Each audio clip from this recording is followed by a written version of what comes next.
Hello students, स्वागत है हमारे चैनल पर आपका। आज हम आपके लिए लेकर आए हैं कक्षा 4 के लिए गणित पाठ्य पुस्तक इकतारा भाग 2। यह कक्षा 4 की पाठ्य पुस्तक है जिसमें से हमने पहले 4 पाठ हमने यहाँ पहले कर लिए हैं। बाजार की सैर, जन्मदिन की पार्टी, संख्याओं की तुलना एवं जोड़ घटाव और जैसलमेर की सुनहरी यात्रा। ये चारों चैप्टर हमने कर लिए हैं और अपने चैनल पर उत्तर सहित पूरी प्रश्नावली हल करवा के हमने डाल दी है। यदि आपने नहीं देखी हो तो चैनल पर जाकर या प्लेलिस्ट में जाकर आप देख सकते हैं। आज हम शुरू करने वाले हैं बच्चों, आओ पहाड़े सीखें। पहाड़े आप सबको याद करने बहुत ज़रूरी हैं, क्योंकि बिना पहाड़े नहीं आते हैं तो हम भाग नहीं कर सकते, गुणा नहीं कर सकते, किसी भी संक्रिया को हल नहीं कर सकते हैं। इसलिए पहाड़े सीखने बहुत ज़रूरी हैं। तो पाठ का नाम ही आपके दिया हुआ है, आओ पहाड़े सीखें। तो पहले देखेंगे हम इस पाठ के अंदर की कुछ बातें, और अंदर के जो सवाल दिए हुए हैं उनको भी हम पूरे हल करने वाले हैं। तो सबसे पहले देखिए, आइए चर्चा करें। गुड्डू और शालिनी को माँ ने मिठाई के डब्बे दिए। ये लो गुड्डू, तुम्हारे लिए। उन्होंने गुड्डू को एक ऐसा डब्बा दिया जिसमें 4 पंक्ति और प्रत्येक पंक्ति में 8 बर्फियाँ थी। ठीक है ना। शालिनी को ऐसे 2 डिब्बे दिए। ठीक है, ऐसे ही 2 डिब्बे शालिनी को दे दिए। ठीक है, एक डिब्बे में 5 बर्फियों की 4 पंक्ति हैं और दूसरे में 3 बर्फियों की 4 पंक्ति हैं। तो ये बच्चा कहता है, माँ शालिनी को तो बर्फ़ी के 2 डब्बे दिए और मुझे एक ही, कम बर्फ़ियाँ क्यों दी? अरे गुड्डू, माँ ने हम दोनों को बराबर बर्फ़ियाँ दी हैं। वो बच्ची कहती है, तो क्या सही में दोनों को बराबर बर्फ़ियाँ मिली हैं? क्या सारी बर्फ़ियों को गिनना होगा? तो गुड्डू कहता है, हाँ दिखाओ तो डिब्बा, मैं गुणा करके पता कर लूँगा। तो गुड्डू के डिब्बे में थी 4 बर्फ़ियाँ 8 बार, तो 4 अट्ठे 32। और शालिनी के डिब्बे में 4 बर्फियाँ तो 5 बार थी, यानी कि 4 पंजे 20, और 4 बर्फियाँ 3 बार थी, तो 4 तिया 12। तो शालिनी को कुल कितनी बर्फियाँ मिली? 20 + 12 बराबर 32। तो शालिनी एकदम सच कह रही थी कि दोनों की बराबर हैं। तो आप भी इस तरह की चर्चा अपनी साथियों के साथ में कर सकते हो। फिर है, हमने पिछली कक्षा में 2 और 5 के पहाड़े तीलियों से बनाने सीखे थे। आओ 7 का पहाड़ा सीखते हैं। तो शालिनी, ये क्या? 7 का पहाड़ा तो मैं 2 और 5 के पहाड़े में आई संख्याओं को जोड़कर भी बना सकती हूँ। तो देखिए, उसने ये 2 का पहाड़ा लिख दिया और ये 5 का पहाड़ा लिख दिया और इनको जोड़ करके 7 का पहाड़ा बन दिया। 5 और 2 7, 10 और 4 14, 6 और 15 21, 8 और 20 28, 10 और 25 35। तो जोड़ा तो नीचे 7 का पहाड़ा मिल गया। 7 एकम 7, 7 दूनी 14, 7 ती 21, 7 चौका 28, 7 पंजे 35, 7 छिंग 42, 7 सात 49, 7 आठ 56, 7 नाम 63 और 7 दाएं की 70। तो ये एक विधि थी। यदि हमें छोटे पहाड़े आते हैं तो हम उनसे बड़े पहाड़े बना सकते हैं। ठीक है, आप भी करके देखिए। 2 गुणा 1 बराबर 2, 5 गुणा 1 बराबर 5 एकम 5, 7 गुणा 1 बराबर 7, फिर 3 गुणा 2 बराबर 6, 5 गुणा 2 बराबर 10, 8 गुणा 2 बराबर 16।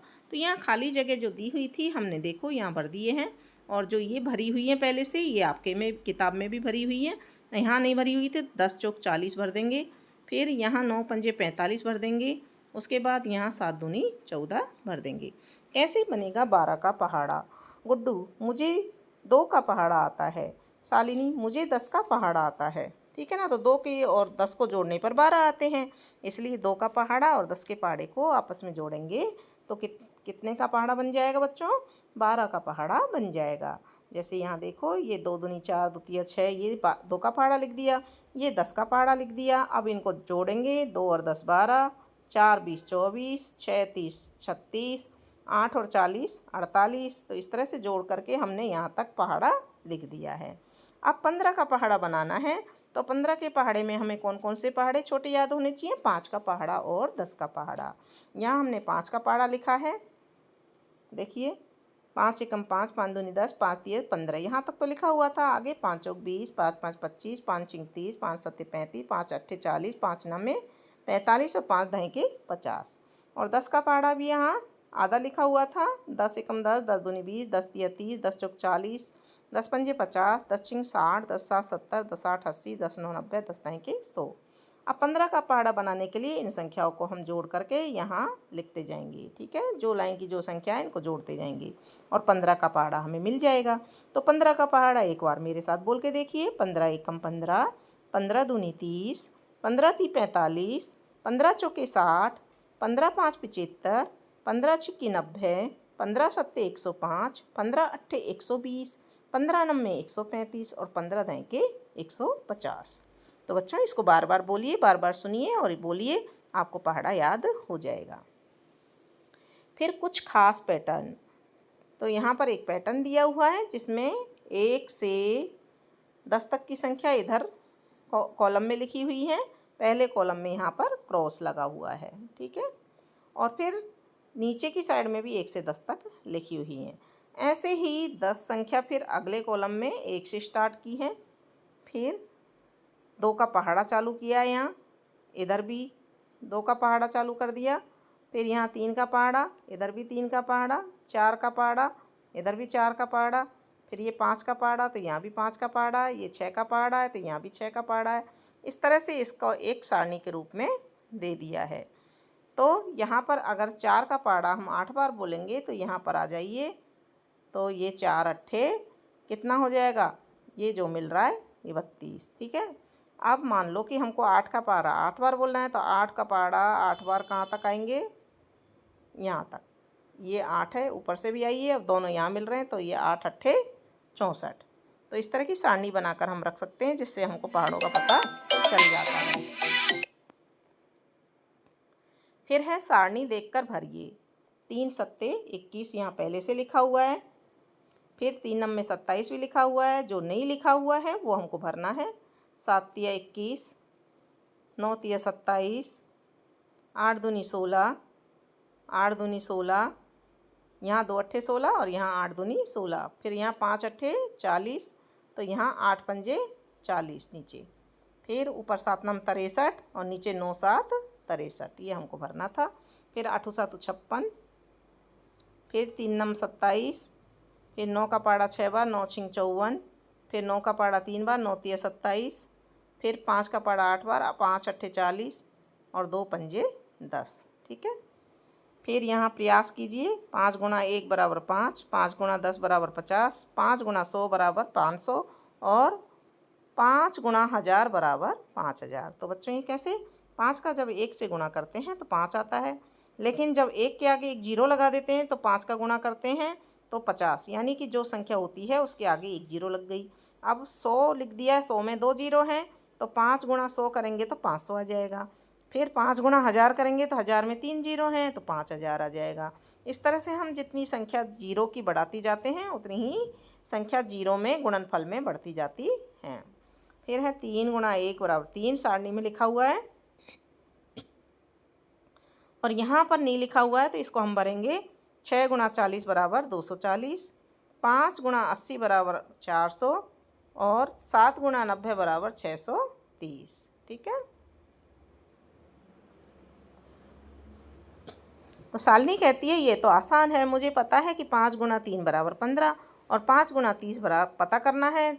जब 3 का 30 गया हो गया तो 15 का 150 हो जाएगा, ठीक है। नंदू फल की दुकान। नंदू की एक केले की दुकान है, 50 रुपये के 1 दर्जन केले बेच रहा है। रीना ने नंदू की दुकान से 3 दर्जन केले लिए। रीना नंदू को कितने रुपए देगी? तो 1 दर्जन के 50 हैं, तो 3 दर्जन के कितने रुपए हो गए बच्चों? 50 गुणा 3 यानी कि 150 रुपये हो जाएंगे, ठीक है। फिर है ये तो हमने अभी सीखा था, हमें पता है 5 गुणा 3 बराबर 15, 50 गुणा 3 बराबर 150। इसे हम ऐसे भी लिख सकते हैं, ठीक है। 1 दर्जन केले में 12 केले होते हैं, तो रीना को कितने केले मिलेंगे? उसने 3 दर्जन खरीदे, तो 3 को 12 से गुणा कर देंगे, 36 केले उसको मिलेंगे, ठीक है। और यहाँ इसको ऐसे भी हम कर सकते हैं। रीना को पता है कि वह 12 का पहाड़ा और 10 और 2 के पहाड़े को से बना सकती है। जो 12 का पहाड़ा बनता है 10 और 2 के पहाड़े से बन जाता है, ठीक है ना। तो यहाँ पर एक दे रखा है 10 दाएँ के 30, 2 तिया 6, तो 12 तिया 36, ठीक है। इनको ऐसे भी लिख सकते हैं हम। ये अपने जो भारतीय संख्या अंक जो लिखे जाते हैं उसमें लिखा हुआ है। फिर है राधा ने 13 दर्जन केले खरीदे। तो बताएं राधा को कुल कितने केले मिलेंगे। अब 1 दर्जन में 12 केले होते हैं, तो 13 दर्जन में कितने होंगे, 12 गुणा 13 कर देंगे तो 156 केले आंसर आ जाएगा। ठीक है, इसको इस तरह से सारणी में भी दिखा सकते हैं। कितने केले हैं, 100 + 20 + 30 + 6 156। राधा ने कितने रुपए के केले खरीदे, तो 50 रुपये के 1 दर्जन केले दे रहा था और 13 दर्जन केले खरीदे हैं तो 13 गुणा 50 कर देंगे और 13 पंजी 65 और 1 जीरो आ जाएगी, 650 रुपये उसका उत्तर आएगा। फिर है गुणन संक्रिया के उदाहरण। 7 × 9 = 63, 80 × 7 = 560, 3 × 26 बराबर, इसको ऐसे भी लिख सकते हैं 3 × 20 + 6 कोष्टक के अंदर। और फिर अलग अलग गुणा कर लिया, 3 का 20 से किया, 3 का 20 से किया यहाँ, और फिर 3 का 6 से भी किया, यहाँ पर लिख दिया। अब 3 का 20 से किया 60 आ गया, 6 से 3 का किया 18 आ गया, दोनों को जोड़ देंगे तो 78 आ जाएगा। ठीक है ना।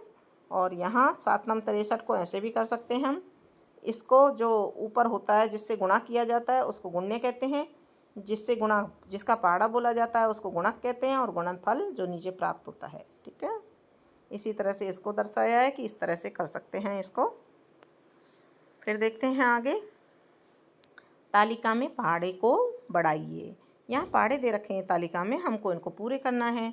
तो सबसे पहले 9 का पहाड़ा यहाँ दिया हुआ है, तो यहाँ 9 के पहाड़े में 9 चौक 36 जगह छूटी हुई थी, फिर 9 7 63 जगह छूटी हुई थी, फिर 9 9 81 की जगह छूटी हुई थी। ऐसे 11 3 33 की जगह छूटी हुई, 11 6 66 और 11 8 88। फिर 8 दूनी 16 और 8 चौक 32 और 8 7 56 यहाँ छूटा हुआ है, और 8 10 के 80 छूटा हुआ है। फिर इसमें 12 3 36, 12 पंजे 60 और 12 8 96, 12 9 108 छूटा हुआ था, ये हमने यहाँ लिख दिया है।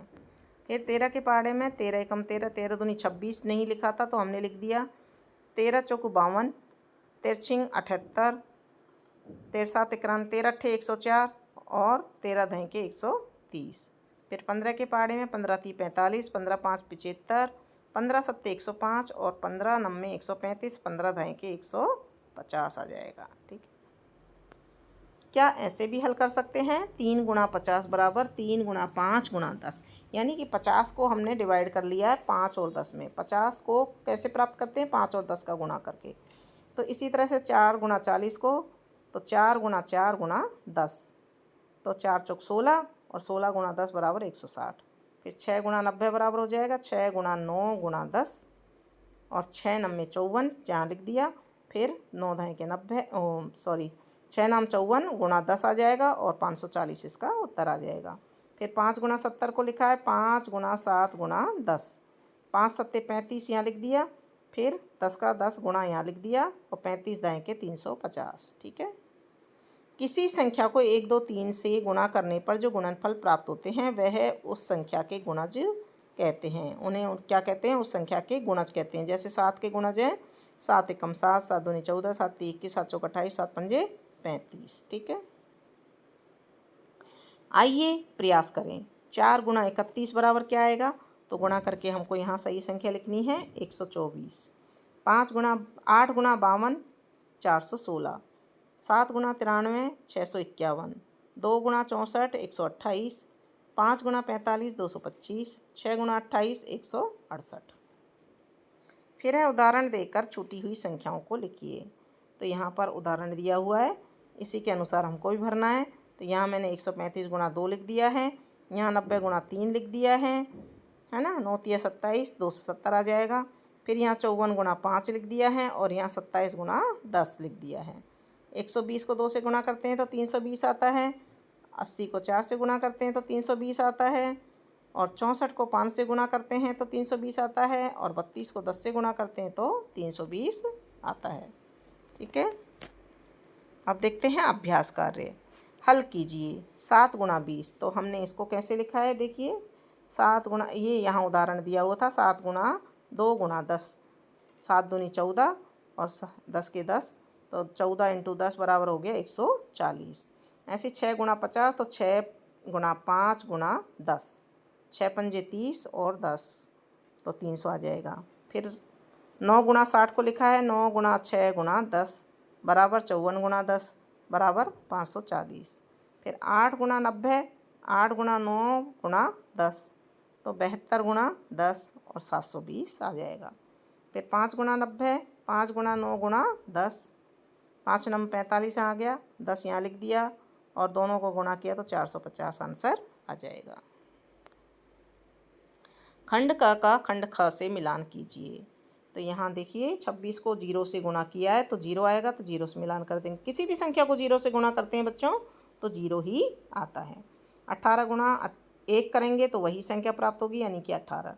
9 गुणा 16 करेंगे तो 144 आएगा। 15 गुणा 15 करेंगे तो 225 आएगा। 18 गुणा 10 करेंगे तो 180 आएगा। फिर हल कीजिए। 45 गुणा 6 लिखा हुआ है, तो यहाँ पर हमने 6 का पाड़ा बोला, 6 पंजे 30 की 0, 6 चौक 24 और 3 27, 270 आ गया।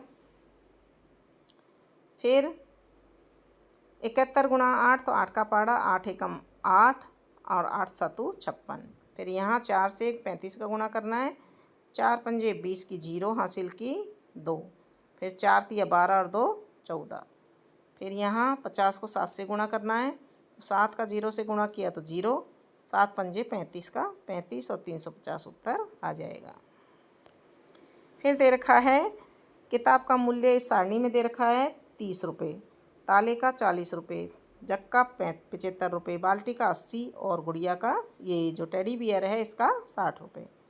तो 5 तालों की कीमत कितनी होगी, तो 5 से गुणा कर लेंगे। 5 गुणा 40 रुपये एक ताले की, तो 200 रुपये 5 तालों की कीमत होगी। दो जगहों की कीमत कितनी होगी, 75 जग की मूल्य, तो 75 गुणा 2 कर लेंगे तो 150 रुपये उत्तर आ जाएगा। 3 किताबों की कीमत, तो 3 को किताबों का मूल्य है, एक किताब का मूल्य 30 रुपये, तो 3 गुणा 30 कर देंगे, तो यहाँ 90 रुपये उत्तर आ जाएगा। ठीक है। फिर है राहुल के पास 6 कंचे हैं, तन्मय के पास उससे 2 गुने कंचे हैं, दोनों के पास कुल कितने कंचे हैं। राहुल के पास 6 कंचे हैं तो तन्मय के पास कितने, उसके दुगुने कितने हो गए 12, तो दोनों के पास कुल कितने हो जाएंगे 18। लेकिन हम इसको लिखेंगे कैसे, राहुल के पास 6 कंचे हैं, तन्मय के पास राहुल से दुगने कंचे हैं, 6 दूनी 12 और 6 + 12 को जोड़ दिया तो 18 उत्तर यहाँ पर आ जाएगा। दोनों के पास कुल 18 कंचे हैं, ऐसे लिखना है, ये लिखना ऐसे है। ठीक है। अब देखो अगला सवाल, रमा के बगीचे में कुल पौधे, तो प्रश्न है हमारा, रमा के घर के बगीचे में 8 क्यारियाँ बनाई हैं, प्रत्येक क्यारी में 4 पौधे लगाए, बताओ कुल कितने पौधे लगाए हैं। 4 क्यारियाँ, ठीक है ना, 8 क्यारी बनाई हैं और एक क्यारी में 4 पौधे हैं, तो क्यारियों की संख्या लिखेंगे हम 8। रमा ने क्यारी बनाई कितनी 8, प्रत्येक क्यारी में 4, तो सारी क्यारियों में 8 गुणा 4 बराबर कितने हो जाएंगे 32 पौधे, तो रमा ने कुल 32 पौधे लगाए हैं। फिर है एक हफ्ते में बनाए गए बर्तन, तो यहाँ सवाल दे रखा था, एक व्यक्ति प्रतिदिन 13 बर्तन बनाता है, एक हफ्ते में वह कितना बर्तन बना लेगा। प्रतिदिन 13 बर्तन बनाता है, ठीक है, तो यहाँ हम इसको इस तरह से लिखेंगे, एक हफ्ते में बनाए गए बर्तन, एक व्यक्ति प्रतिदिन बनाता है 13 बर्तन, एक हफ्ते में कितने दिन होते हैं 7, तो 7 दिनों में कुल कितने बनाएगा 13 गुणा 7 बराबर 91 बर्तन बनाएगा। ठीक है, तो एक व्यक्ति हफ्ते में 91 बर्तन बना लेगा। और बच्चों इसी के साथ में हमारा ये अभ्यास कार्य भी कंप्लीट हो जाता है। तो बच्चों हमने इस वीडियो में देखा है जो आपका 5वां चैप्टर था गणित का, 4th क्लास का, आओ पहाड़े सीखें, इसका सारा अभ्यास कार्य देख लिया। इसके अलावा हमने जो पाठ के अंदर जो गतिविधि आई हैं, जो सवाल आए हैं, उनको सभी को हल करके देख लिया है। तो आपको ये पाठ अच्छी तरह से समझ में आ गया होगा। अब आगे के पाठ के लिए आपको बच्चों हमारे चैनल को एक बार सब्सक्राइब तो करना ही पड़ेगा, तो प्लीज़ हमारे चैनल को सब्सक्राइब करिए, दोस्तों के साथ शेयर कीजिए, और आज का वीडियो अगर पसंद आया है तो प्रत्येक वीडियो को लाइक ज़रूर कीजिए और कमेंट करके बताना कि आपको वीडियो समझ में आया या नहीं। हाँ बच्चे, आप ये भी ज़रूर लिखना कि आपको पहाड़े कहाँ तक आते हैं।